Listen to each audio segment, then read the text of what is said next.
Espero que bien. La verdad que llegar a los viernes puede traer un poco de cansancio de todo el trajín de la semana y es muy probable que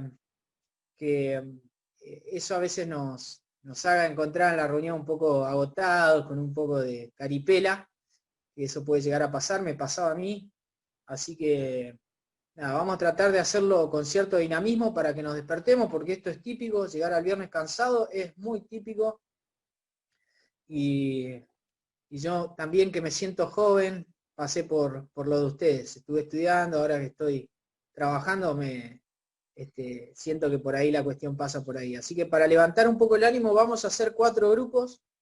Cevita va a estar en uno, Dani va a estar en otro, así que sepárense ustedes, porque van a tener que coordinar. Cevita, vos vas a tener la palabra sabiduría, ¿sí? Anotala. Dani, vos vas a tener la palabra prudencia, ¿sí? Vos vas a trabajar con un grupo, después Anto los va a dividir. Anto, vos vas a tener con Lucas la palabra conocimiento. Y conmigo se van a quedar los que tengan la palabra inteligencia. Ahora nos vamos a dividir en grupos, pero ¿cuál va a ser la tarea? La tarea va a ser definir la palabra, ¿sí? Lo que le toca a cada uno con quien participen, sean Seba, Dani o Anto, con Luquita. Lo segundo de definir la palabra es buscar hombres ejemplos en esa palabra, por ejemplo en la Biblia o en lo que quieran, ¿sí? Hombres ejemplo en eso que les tocó y hombres de malos ejemplos en eso que les tocó, ¿sí? Definir la palabra, buscar hombres ejemplos, buenos ejemplos y hombres malos ejemplos, y después nos volvemos. Hay 15 minutos para que lo puedan charlar. No se duerman, la vez anterior costó que el grupo arranque, así que depende de la dinámica de ustedes, que charlen. La idea de esto es que charlen un rato y haya un poquito de compartir en este tiempo. Y después volvemos y hablamos de este tema. Yo voy a tratar de arreglar el audio. Entonces nos divide Anto, 15 minutos, Anto.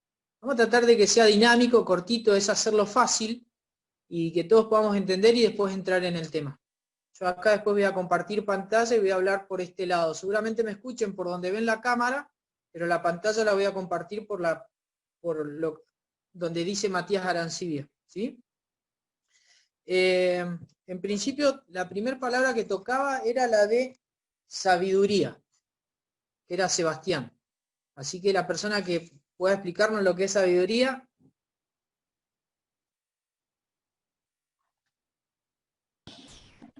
Ahí Ale va a hablar por el grupo. Bien, pusimos que la sabiduría es la puesta en práctica del conocimiento adquirido por la experiencia y que consiste en manejar con eficacia el conocimiento como las circunstancias para sacar un mejor resultado. Después tenemos los ejemplos. Pusimos como hombres sabios, Esther, Moisés, Bezalel, y las mujeres que nombra en Éxodos. Y como no sabios pusimos a Eva, Job, Ananías y Zafira, lo escribí bien. Y bueno, después también tenemos a David y Salomón, lo pusimos como sabios por etapas.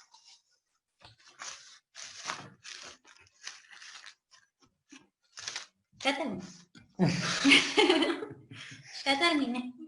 Perfecto. Definime de vuelta la palabra sabiduría. ¿Cómo la definieron ahí? Así lo anoto. Es la puesta en práctica del conocimiento adquirido por la experiencia.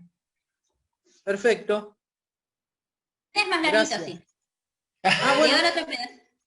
Dice, consiste en manejar con eficacia el conocimiento como las circunstancias para sacar un mejor resultado.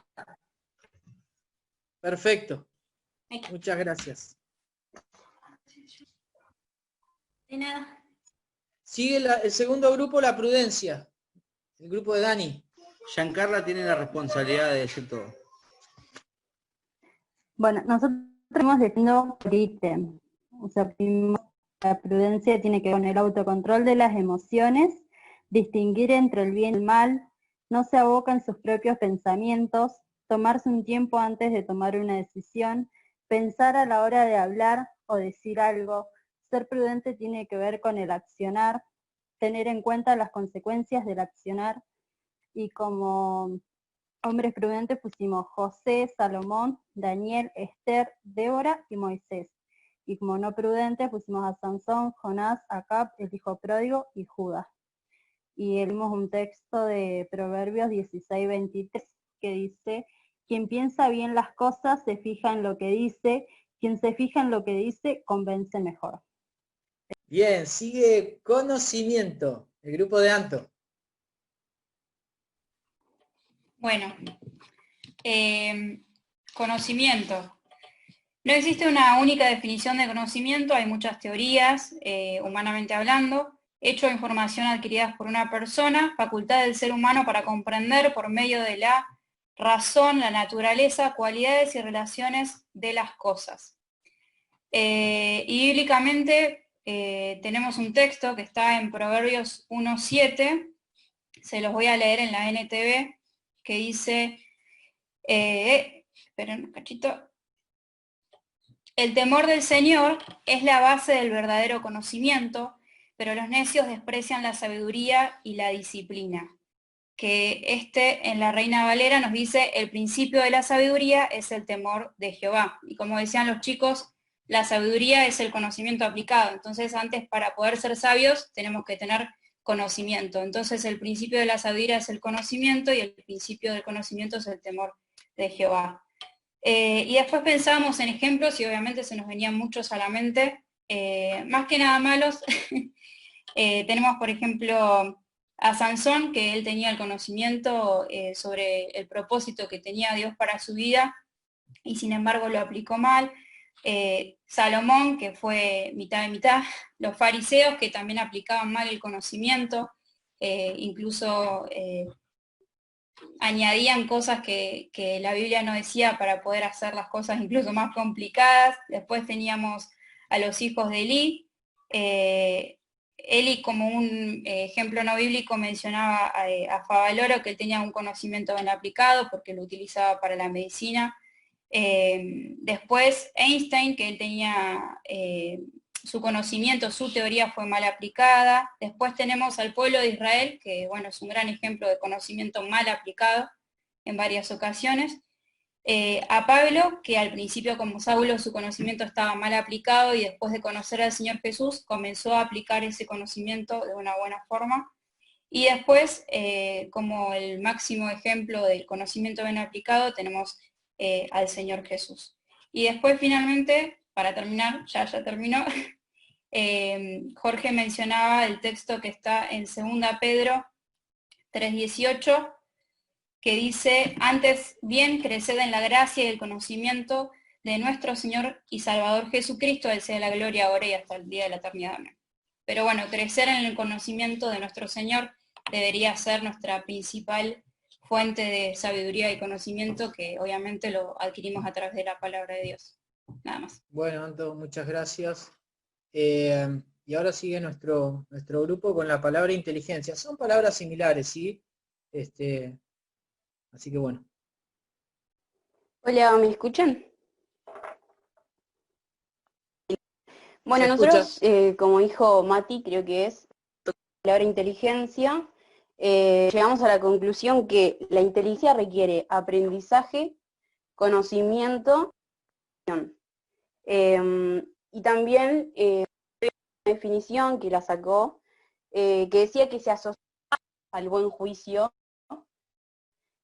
del virus que logramos a pensar previamente en los demás y cómo afectar esa toma de decisiones y analizar las cosas como en conclusión.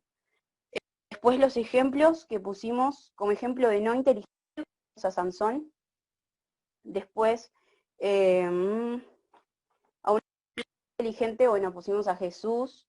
Una chica había nombrado a Juan, y también llegamos como a la que habían personas que quizás eran inteligentes pero lo daban mal, como bueno, David, como se nombró en varios grupos, que era como miti-miti, digamos.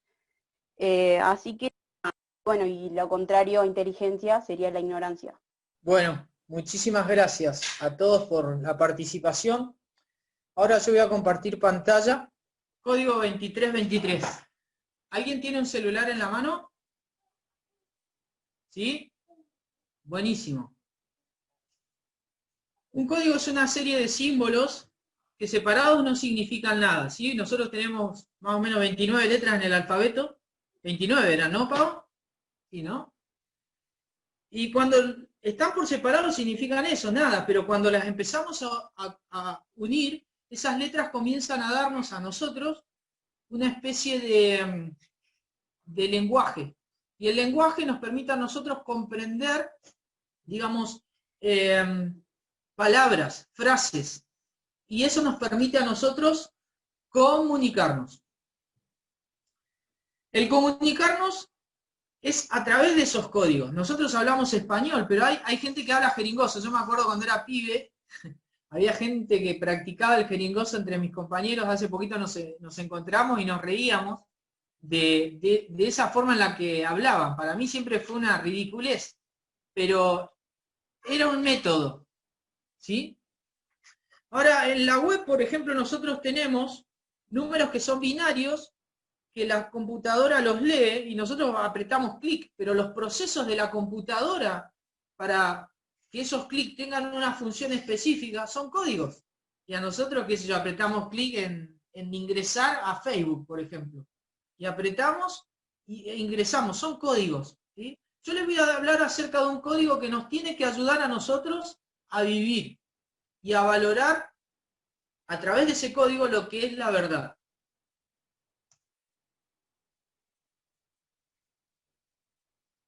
¿Qué es la verdad?, preguntó Pilato. ¿Y a quién se lo preguntó? Se lo preguntó al Señor. En el momento en el que el Señor estaba siendo juzgado por Pilato, Pilato no le encontraba fallas al Señor, ¿sí? No sé por qué se activó solo, pero volvemos para atrás. Pilato no le encontraba fallas al Señor. Si alguien quiere leer lo que significa el código 2323, puede hacerle ahí a la pantalla con el código QR y ahí va a salir el texto, ¿sí? Y Pilato se lo preguntó porque el Señor estaba hablando acerca de la verdad. Y él le dijo, ¿qué es la verdad? Esa es una pregunta clave, porque todo lo que hemos estado aprendiendo en cuanto acerca de la sabiduría, la prudencia, el conocimiento y la inteligencia, todos son términos que circulan alrededor del eje central, que es la verdad. Ustedes saben que cuando Pilato le hace la pregunta al Señor, el Señor guardaba silencio, y a causa de que el Señor no le respondió, él salió afuera a la multitud y le dijo, yo no hallo ninguna culpa en el Señor. Ninguna culpa. Sabemos después lo que pasó. Más allá de que el Señor no tenía culpa, ¿qué hizo Pilato? Se lavó las manos, y al lavarse las manos, sin razón alguna, sin verdad alguna, envió a Cristo a la crucifixión. La verdad es importante, por eso hemos estado hablando de estos términos, el código 2323. ¿Qué dice el texto que encontraron en el QR? ¿Alguien lo encontró? Díganmelo.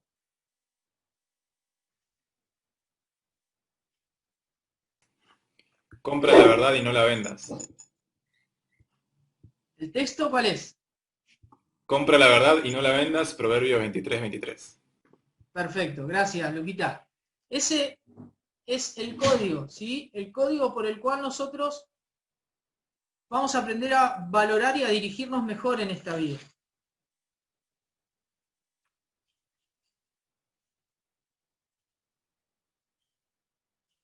En el mundo de las ideas, de la filosofía, la verdad ha sido siempre un tema de discusión. Un tema que muchas veces fue como encarado hacia la ida, pero parece ser que muchos de los filósofos quedaron en ese camino de ida y nunca pudieron volver.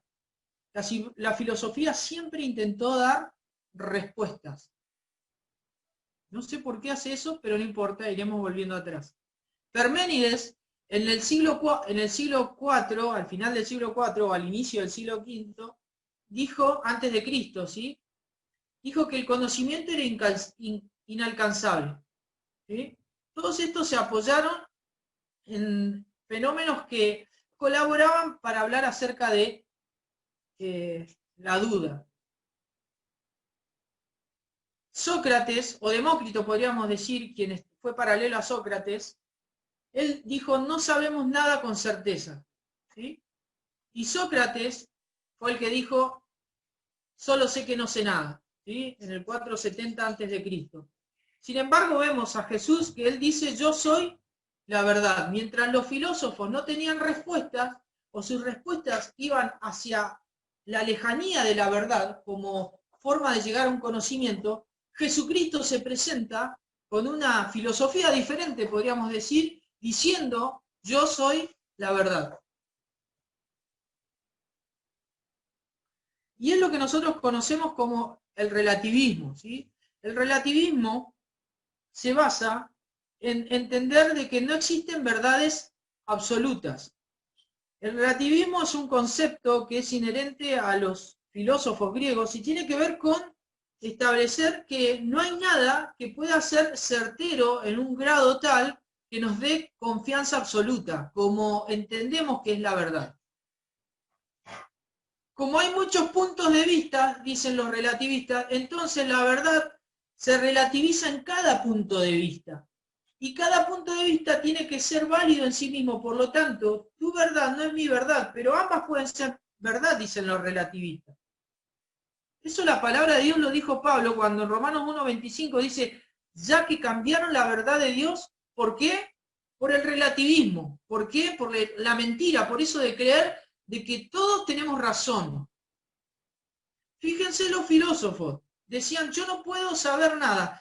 El conocimiento es inalcanzable, por lo tanto no tengo verdad absoluta. Sin embargo, Cristo llegó y dijo, yo soy la verdad.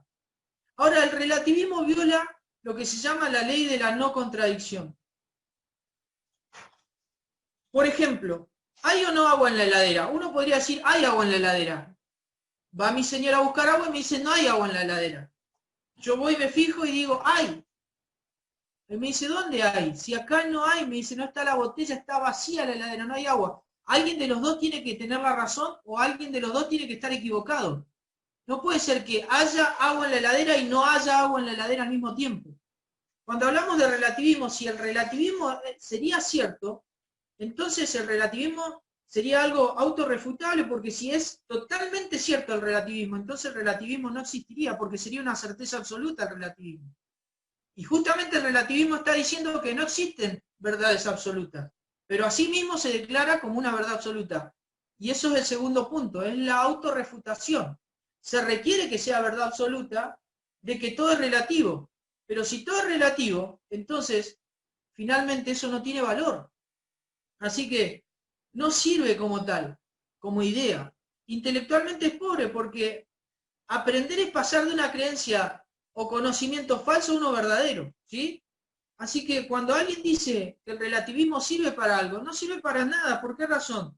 Porque siempre uno va en camino de búsqueda hacia la verdad, en toda clase de conocimiento. Y el relativismo no apoya eso, porque si yo tengo mi verdad y vos tenés tu verdad, ¿qué clase de verdad vamos a poder encontrar como conocimiento verdadero? Nosotros sabemos que un gramo es un gramo, pero si yo pienso que un gramo son 2 kilos, entonces tu verdad y mi verdad no nos van a llevar a ningún lado.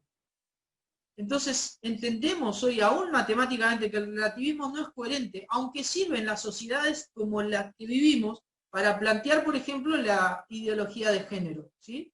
La ideología de género se basa en relativismo puro, en relativismo científico, donde las verdades que se dijeron a nivel científico no tienen valor, porque hoy prima la cultura que es relativa a cada idea, a cada gusto de cada persona. Entonces, si alguien se quiere sentir un transespecie y comportarse como un perro, entonces hay que respetarlo como el perro que es, ¿sí?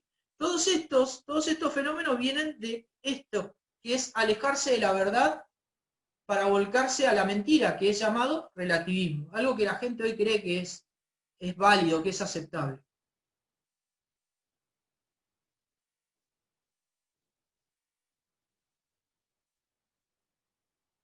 Perdón por esto, pero no sé por qué me desobedece tanto. Cuando vamos en camino a la verdad, encontramos muchas cuestiones que están por definición en la palabra. Sea emet en hebreo o en griego, aletheia, significa eso, certeza, que es tener conocimiento seguro de algo. Significa validez, es formular algo de carácter verdadero. 2 más 2 es 4. Es veracidad, es algo que se ajusta a la verdad y a la realidad. ¿Sí? El árbol crece desde la tierra, eso es real. La manzana cayó desde la rama de arriba del árbol, eso se ajusta a la realidad. Lo que nosotros llamamos la gravedad. La rectitud, que es algo exacto, no sale de lo cierto. Eso es la verdad. Que es confiable, es digno de confianza. Cuando uno tiene conocimiento verdadero, no falla ese conocimiento verdadero. Por eso cuando aprendíamos que 2 más 2 es 4, ese conocimiento es digno de confianza. Por eso no, cuando nos dice 4 pesos el que nos vende en el mercado, no le entregamos 400. Creemos que el valor de nuestro lenguaje, creemos que el valor de lo que hemos aprendido matemáticamente es digno de confianza. Y también es duradero, es decir, que permanece inalterable. La verdad permanece inalterable en el tiempo. Ahora, ¿qué fue lo que dijo Salomón con respecto a la verdad? Salomón dijo varias cosas. Lo primero que dijo en el 8:12 es: yo la sabiduría habito con la cordura y hallo la ciencia de los consejos. En el capítulo 8, verso 12, Salomón va a hablar acerca de la sabiduría como alguien personal. Y está muy bueno porque es como que le da a la sabiduría el carácter de ser personal. Y la sabiduría habla. Y la sabiduría dice: yo habito con la cordura. ¿Sí? Allí la palabra cordura tiene que ver con prudencia. Y dice: y hallo la ciencia de los consejos. Allí la ciencia de los consejos tiene que ver con información aprendida y los consejos tienen que ver con la habilidad de pensar perspicazmente, tiene que ver con la capacidad de juzgar con sabiduría y seguridad. Discriminar lo que nosotros decimos la paja y el trigo, ¿sí? Para no comernos un pan de pasto, seco, pero pasto en fin. Ahora, en Proverbios 23, él dice: compra la verdad y no la vendas. Y utiliza palabras similares a las que la sabiduría ha utilizado. Y dice: compra y no la vendas, la sabiduría, la enseñanza y la inteligencia. La sabiduría tiene que ver con el uso de la verdad o el conocimiento de forma correcta, algo que ustedes hablaron. La enseñanza tiene que ver con la instrucción adquirida para corregir, aprender y corregir errores aprendidos. Por eso todo da vuelta con respecto a la verdad. Y la inteligencia tiene que ver con el buen juicio, la capacidad de comprensión, de reconocer lo correcto y actuar en consecuencia. Porque ¿quién reconoce que hay un clavo en aquella madera y va y lo pisa? Los yacas solamente, que son un grupo de infradotados, pero el resto de las personas no hacen ese tipo de cosas, ¿sí? Entonces, entendemos que la verdad para la vida general es aplicable. Y todo lo que hacemos nosotros en lo que requiera nuestra ciencia. Yo estoy mirando acá la cara de Rama, por ejemplo. Él está estudiando arquitectura. Entonces, todo lo que va a aprender él en cuanto a la verdad va a servir para que la casa que él construya no se desmorone. Si no, se come alto juicio. Entonces tiene que hacer las cosas bien, conforme al conocimiento verdadero. Ahora Jesús, a diferencia, dice: yo soy el camino y yo soy la verdad. Ahí utiliza la palabra aletheia, que tiene que ver con todo lo que vimos anteriormente, con algo que es realmente digno de confianza. Ahora, la sabiduría, la enseñanza, la inteligencia y la prudencia son palabras que, como les decía anteriormente, circundan alrededor de lo que es la verdad. La verdad es importante. El autor, en el código que estábamos leyendo, decía: compra la verdad y no la vendas. La verdad es muy importante. Cuando dice compra, esto significa obtener. Y significa que hay que pagar un precio para poderla obtener. Quizás esta verdad es impagable y te la esté regalando a alguien. Pero para poder adquirir esta verdad que te están regalando, tengas que ir caminando, por lo menos hacer un sacrificio pequeño para poder obtenerla. Es como te dicen: mirá, estoy sediento. Bueno, a 400 metros hay un pozo de agua y con eso vas a sobrevivir. No, me quedo acá y me muero de sed. No, te regalan el agua, andá y tomala. La decisión no es solo comprar la verdad en términos de pagar, sino hacer un esfuerzo por adquirirla, invertir en lo que tengo que hacer para ir tras la verdad. La verdad es esencial, por eso Jesús habló de sí como la verdad, porque el hombre siempre está buscando la verdad. ¿Nos imaginamos un mundo donde las personas vivan simplemente bajo la mentira? No lo podemos imaginar, porque no existirían las computadoras, no existirían los medios. El hombre tiene conocimiento porque todo se basa en conocimiento verdadero. Y cuando hay conocimiento verdadero, lo que se hace, se va descubriendo mayor verdad. No es que la verdad pasa a ser algo que, si yo hoy conozco algo más de este tema, entonces lo que conocía antes era mentira. No, simplemente conozco más acerca de la verdad. La verdad es tan profunda que puedo avanzar sobre ella y es inagotable, por eso es absoluta, tiene eso. Y gracias a la verdad, nosotros hoy podemos contar con impresión, con papeles, con ropa. Gracias a la verdad podemos entender el mundo como es. Entonces, la sabiduría, que es el conocimiento aplicado, la enseñanza, que tiene que ver con la instrucción, la inteligencia, que tiene que ver con el discernimiento, y la prudencia, que tiene que ver con el buen juicio, todo está encaminado tras lo mismo, la verdad. Pero la verdad tiene un costo. Y ese costo es el que nosotros tenemos que entender como jóvenes en un contexto donde la verdad nunca es valorada. En este mundo posmoderno, como el que conocemos, en el modernismo, antiguamente la gente era re inteligente porque no tenía celular, se la pasaba leyendo. Hoy en este mundo, con más facilidades, nos hemos vuelto, como dice Itiel Arroyo, más idiotas, en el buen sentido de la palabra, por así decirlo. Nadie se siente ofendido, pero lo hablo hacia mí mismo. ¿Por qué? Porque estos medios nos quitan a nosotros la posibilidad de utilizar nuestra inteligencia tal cual la tendríamos que utilizar. Entonces la gente va perdiendo el discernimiento, va perdiendo la capacidad de distinguir lo que es buen conocimiento de malo, y hasta a veces se vuelve esclavo de mirar cosas que no tienen absoluto sentido. Instagram es una aplicación que no sirve para nada, por ejemplo. Sirve para mirar fotos. O sea que no sirve para nada. Nadie aprende más por Instagram. Pero sin embargo nos ha vuelto esclavos. ¿Por qué? Porque estos medios tienen la capacidad. El que fue inteligente fue el que creó la aplicación. Supo cómo quitar la inteligencia a la humanidad. Ahora Jesús, ¿saben? Dijo, yo soy la verdad. Pero también Jesús enseñó la verdad y Jesús practicó la verdad. La verdad tiene que ver con algo más de conocimiento. Y todas estas palabras que tenían que ver con sabiduría, con discernimiento, con inteligencia y prudencia, tiene que ver con saber qué es la verdad, enseñar la verdad, pero también practicarla. De muy poco me vale conocer mucho acerca de la verdad, pero ser un analfabeto en la práctica. Nos conviene a nosotros, en todo caso, saber la verdad para llevarla al plano de la acción. Porque cuando vamos en camino a la verdad, tenemos una gran responsabilidad si la obtenemos. El código 2323 dice, no la vendas, no la menosprecies, no la pongas por debajo de otros estándares como los placeres, los honores o las riquezas. No, la verdad no la trates como una mercancía barata. Y cuando conocemos que Jesús dijo ser la verdad y a través de él podemos filtrar toda la realidad como la podemos filtrar, tal cual es el pecado que es pecado, lo que es santo, lo que es bueno lo entendemos como bueno, eso es gracias a que los lentes de Cristo fueron puestos en nuestra mente, en nuestro corazón, para que nosotros podamos distinguir lo real como tal, como verdadero. Pero ¿qué pasa si eso queda solamente ahí? Y no hacemos como Jesús, que sabiendo que él era la verdad y enseñándola, no llevamos por práctica lo que entendemos como tal.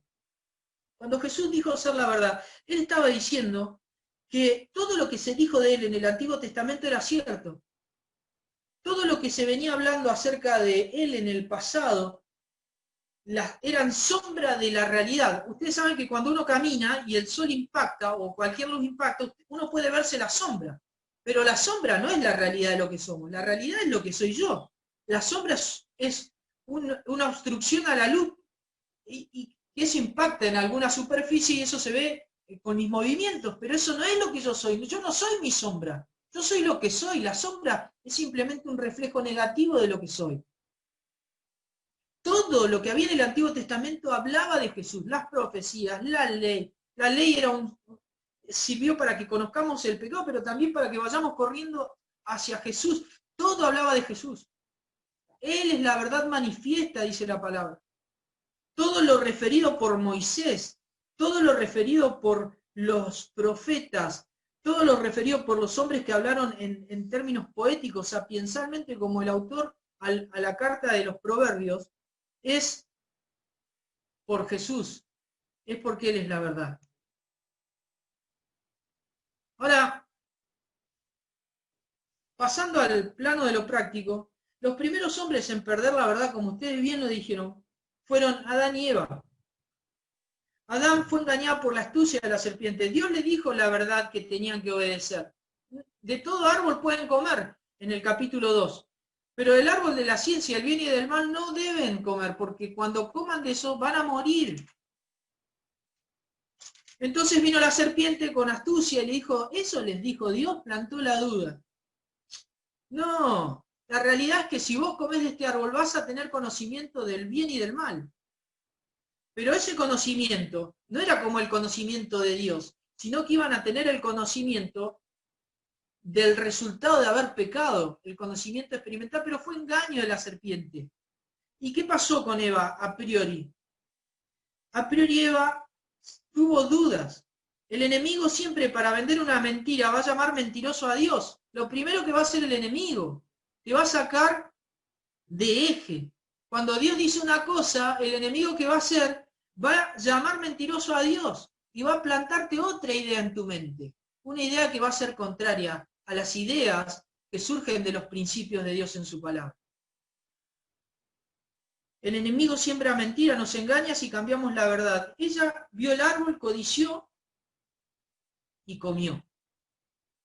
Le dio a su marido y el resultado de esto fueron los dos expulsados del huerto.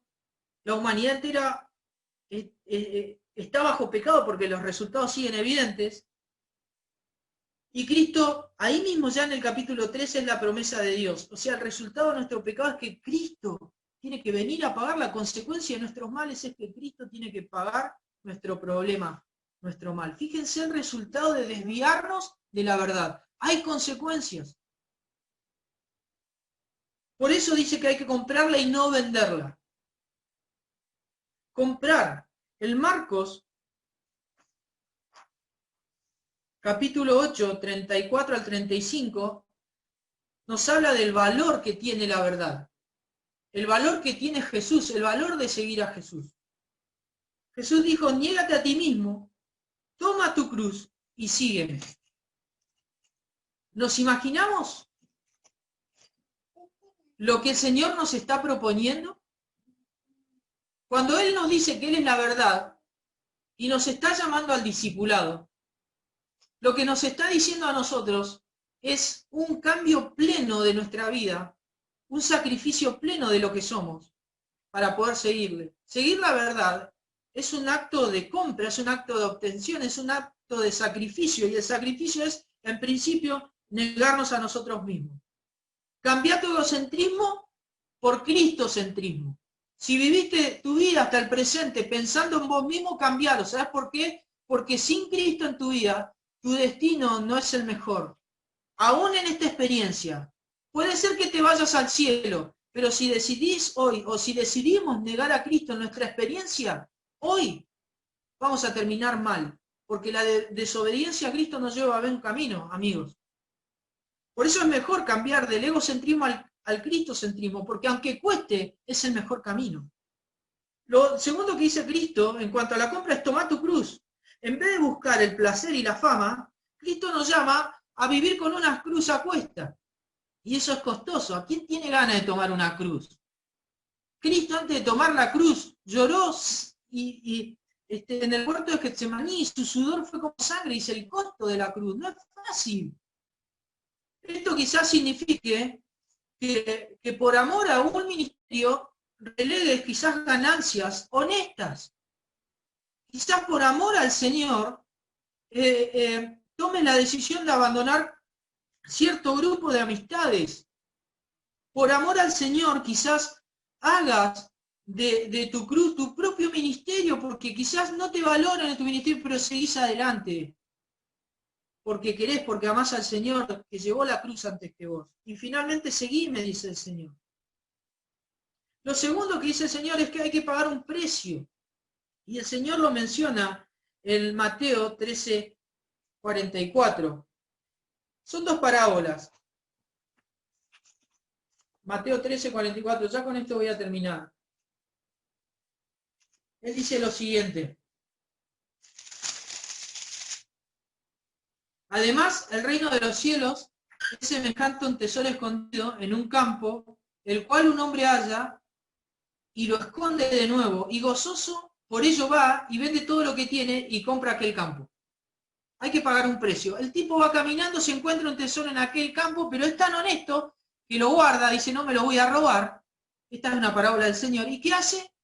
Va, trae los ahorros y le compra el campo al dueño, pero sabe que lo que paga por eso no tiene ni siquiera el valor de aquel tesoro. Es decir, utiliza poco dinero, lo que tenía, vende todo, porque lo que hay en ese campo es un tesoro mucho más grande. Hay que pagar un precio.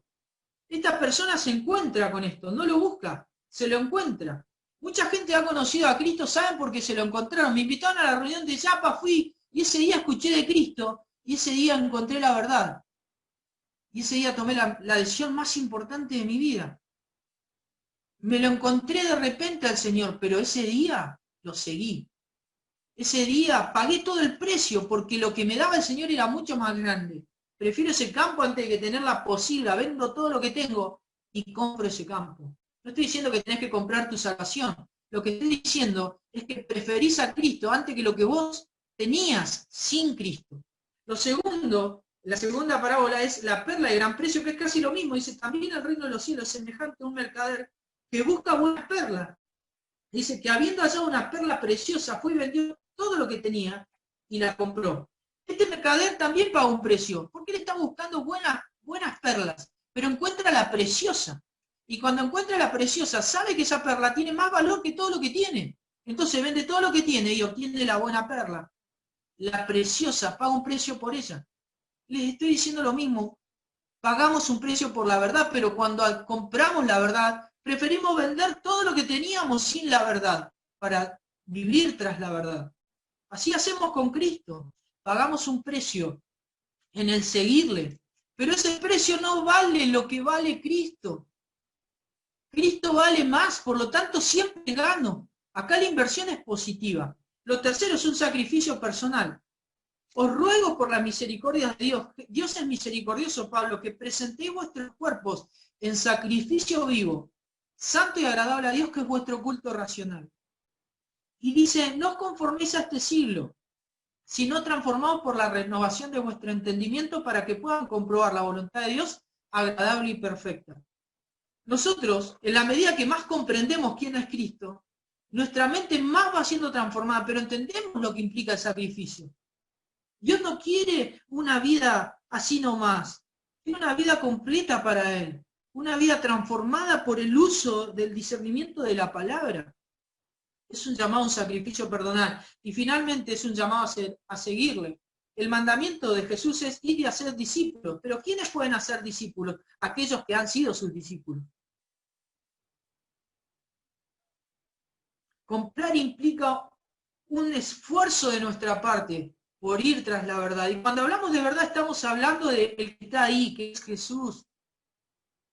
Estamos hablando de Él. Miren, se nos habla acerca de que tenemos que conocer la verdad, pero no simplemente conocerla, lo dijo en Juan 2:1, sino que debemos andar en la verdad. Porque aquel que no anda en la verdad, no anda en la luz. Los que andan en la verdad saben, por ejemplo, que pecan todos los días y que le tienen que ir a pedir perdón al Señor por sus pecados en las noches, mínimamente. El que anda en la verdad no dice no he pecado, porque ese anda en mentira, dice Juan. Lo otro dice es que debemos seguir a la verdad. Esto significa que todo lo que aprendemos de Cristo debemos seguirlo, como puestos los ojos en Jesús. Lo otro que dice es que debemos persistir en la verdad. Ahí están los textos. Debemos cooperar en la verdad. Esto significa que cuando yo sé lo de la verdad, debo cooperar en esa causa. ¿Cuáles son los dones que tenés? Cooperá con la causa de Cristo. Él es la verdad, te capacitó. Cooperar en su causa para que más gente conozca al Señor. Si sabes que el relativismo es falso por lógica, no te quedes con eso. Eso es simplemente conocimiento. Actúa en consecuencia. Cooperá en la causa del verdadero. Cooperá en la causa de la verdad que es Jesús. Y finalmente ponerla en práctica. Sin práctica de la verdad somos como címbalos, sonamos como un mal tambor desafinado. Debemos practicar la verdad. Y la verdad es el amor, dijo siempre Juan en sus cartas. Así que la verdad no es simplemente algo que adquirimos para ser más inteligentes y llenarnos de vanidad. Para nada, la verdad es saber quién es Cristo, conocer sus enseñanzas y ponerlas por práctica. Eso es la verdad. Pablo le dice a los Gálatas, ustedes corrían muy bien la carrera, ¿quién les impidió seguir la verdad? Esto era porque los hermanos de aquel lugar habían empezado a creer que no se trataba solo de seguir a Jesús, sino que también había que cortarse el prepucio, había que circuncidarse. Como que eso te aumentaba un puntito más como para entrar en el cielo. Y Pablo le dice, ¿quién los perturbó? Ustedes estaban corriendo bien en la carrera que es por gracia, por fe. ¿Quién les impidió seguir la verdad? ¿Alguien había mentido? ¿Alguien había metido en aquella iglesia una cuota de relativismo? No es solo Jesús. Agreguémosle además la opinión de este judaizante. Hay que ahora circuncidarse. Hay que ahora obedecer la ceremonia judía. Pablo le dice, no, eso es impedir. Ustedes sigan corriendo por la verdad. Pablo le escribe a Timoteo, llegará el tiempo en que la gente no escuchará más la sólida y sana enseñanza. Seguirán sus propios deseos y buscarán maestros que le digan lo que sus oídos se mueren por oír. Rechazarán la verdad e irán tras mitos. Eso es lo que sucede ahora. La gente hoy no quiere seguir a Jesús, quieren seguir mitos. El mito de que el Señor Jesús siempre va a estar para resolver todos tus problemas, en vez de acompañarte en los problemas. El Señor Jesús va a hacer que tu vida sea una vida de éxito, de mucho dinero, que tu vida sea de mucho alcance material o que sea de mucho alcance de estatus social, que vas a llegar a ser la persona de tus sueños. Sueña lo grande porque Jesús lo va a cumplir.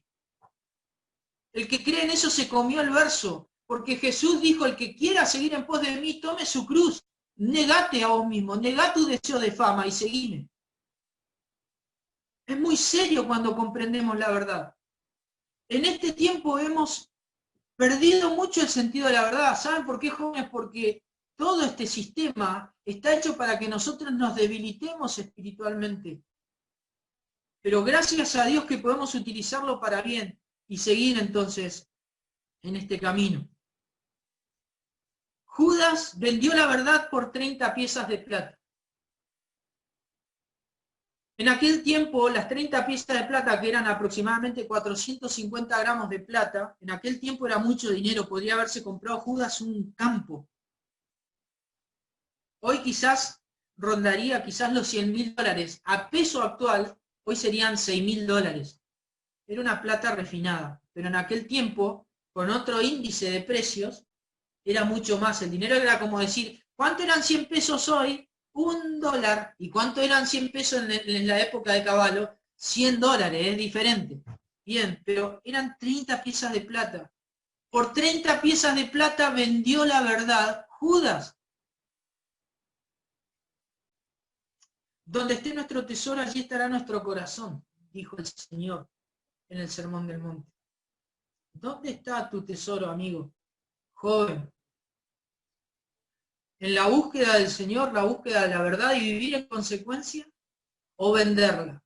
Siempre estamos en el camino de la verdad, pero siempre vamos golpeando con las tangentes, porque a veces tenemos que volver. Judas vendió la verdad. Nosotros tenemos que comprarla para aprender a vivir bajo este código. Un código que nos va a llevar en una vida que agrada al Señor, aun cuando tengamos dificultades. ¿Qué vas a hacer? Esa decisión es la que queremos que tome. Yo le voy a dejar entonces ahora a Seba para que él termine con la reunión. Que el Señor les bendiga y que realmente la búsqueda de la verdad no sea simplemente el ganar intelecto, sino que sea el ganar razones para obedecer al Señor y para seguirle y para nunca apartarnos de él. Que el Señor les bendiga, jóvenes.